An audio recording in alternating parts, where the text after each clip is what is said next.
தமிழ் சொந்தங்களுக்கு வணக்கம். ஒரு இல்லத்தில் பீம் என்பது அதாவது தலைக்கு மேலே இருக்கக்கூடிய ரூப் லெவலில் பீம் என்பது கூடாது. எந்த பீம் அமைப்புகளுமே சுவருக்குள்ளே வந்துடணும். ஏன்னா பெரிய கட்டிடங்களுக்கு தான் அந்த பீம் அமைப்பு கொடுக்குறோம். மனிதர்கள் வாழாத, மனிதர்கள் வசிக்காத பொது கூடங்களுக்கு, பொருட்கள் எடுக்கக்கூடிய கூடங்களுக்கு, திருமண மண்டபங்களுக்கு, பொது சபை, பஞ்சாயத்து போன்ற விஷயங்களுக்கு இருக்கக்கூடிய கட்டிடங்களில் நீங்கள் இந்த குறுக்கு பீம் வரலாம். பீமுக்கு கீழே உட்காரலாம், அமரலாம், எது வேணாலும் செய்யலாம். ஆனால் ஒரு இல்லங்களில் பீம் அமைப்பு ஏற்படுத்துவது வந்து மிக தவறு. இப்போ அந்த அளவுக்கு ஒரு பெரிய வீடை கட்டுறாங்க அப்படின்னு சொன்னால் கண்டிப்பாக அதில் இருக்கக்கூடிய மனிதர்கள் வாழ மாட்டார்கள், அந்த இடத்துல உட்கார மாட்டார்கள். இப்போ பீம் என்பது சுவருக்குள்ளாக தான் வர வேணும், தரைத்தளத்தில் வெளியே வரக்கூடாது.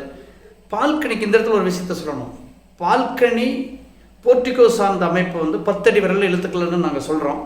அப்படி இருக்கக்கூடிய இடங்களில் வீட்டுக்கு வெளியே அந்த பீம் வரலாம். அது வந்து வெற்றிடம் தானே, அதை தாங்கி பிடிக்கக்கூடிய ஒரு அமைப்பாக இருக்கிறது. அந்த இடங்களில் வரலாம். நிச்சயமாக இல்லத்திற்கு உள்ளாக வந்து எந்த இடத்துலையும் அந்த பீம் என்கிற ஒரு விஷயம் வந்து வரக்கூடாது. அந்த வகையில் எனது வாஸ்து பயணம் என்பது மதுரை மாவட்டத்தில் அனைத்து பகுதிகளிலும் இருக்குது. மதுரை மாவட்டம் சார்ந்த அலங்காநல்லூர் பகுதியில் இருக்கக்கூடிய மக்கள் என்னை வாஸ்து சார்ந்த ஆலோசனைக்காக அழைக்கும் போது உங்கள் ஊருக்கு வருவேன். நன்றி, வணக்கம்.